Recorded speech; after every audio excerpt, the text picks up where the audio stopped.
Ponte nelle Alpi, mala općina u podnožju Dolomita, šesterostruki je šampion Italije i vjerojatno cijele Europe u disciplini zvanoj recikliranje otpada. From 20% of recycling.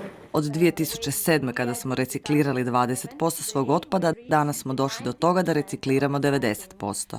Svako kućanstvo dobilo je najmanje 4 raznobojne kante. Za papir, za staklo i plastiku, za organski otpad i za smeće koje se ne može reciklirati. Pa oni su shvatili jednu stvar, a to je da odgovornost za otpad nije samo na komunalnom poduzeću, već i na građanima. Znači, svaka kanta koju njihovi građani imaju ima svoje ime i prezime, označena je nekakvim čipom i građani zapravo su obavezni pridržavati se tih pravila i propisa, jer ukoliko se ne bi pridržavali, zbog tih čipova je vrlo lako otkriti ko se ne pridržava pravila. Prosječni građanin Hrvatske godišnje proizvede oko 300 kg smeća, a stanovnik općine Ponte nelle Alpi 10 puta manje zahvaljujući recikliranju. Svjedok ove brze ekološke preobrazbe je i Željko Manarin, koji se u Ponte nelle Alpi doselio početkom 90-ih. Dolazimo, svi potičemo iz Ploštine. To je jedno selo pokraj 13 km od Pakraca i selo je nastanjeno većinom talijanskim stanovništvom. Naši preci su odavde doselili 1882. iz ovih krajeva, Beluno, tu kod Alpa, odselili su u Ploštinu. Ulaskom Hrvatske u Europsku uniju mijenjaju se pravila gospodarenja otpadom. Umjesto gomilanja na smetlištima, spaljivanje ili ekološki i zdravstveno prihvatljivije recikliranje jedine su opcije.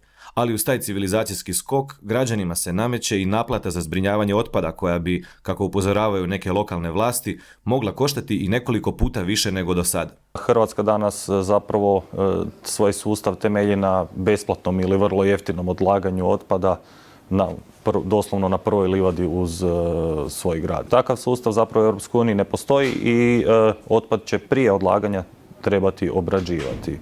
Znači, besplatno odlagalište će postati odlagalište koje će se naplaćivati, imat će svoju cijenu, a ta cijena će biti zapravo skuplja nego ili recikliranje ili bilo koja druga vrsta zbrinjavanja otpada. Mogu reći zaista da se uštedi, jer recimo prije,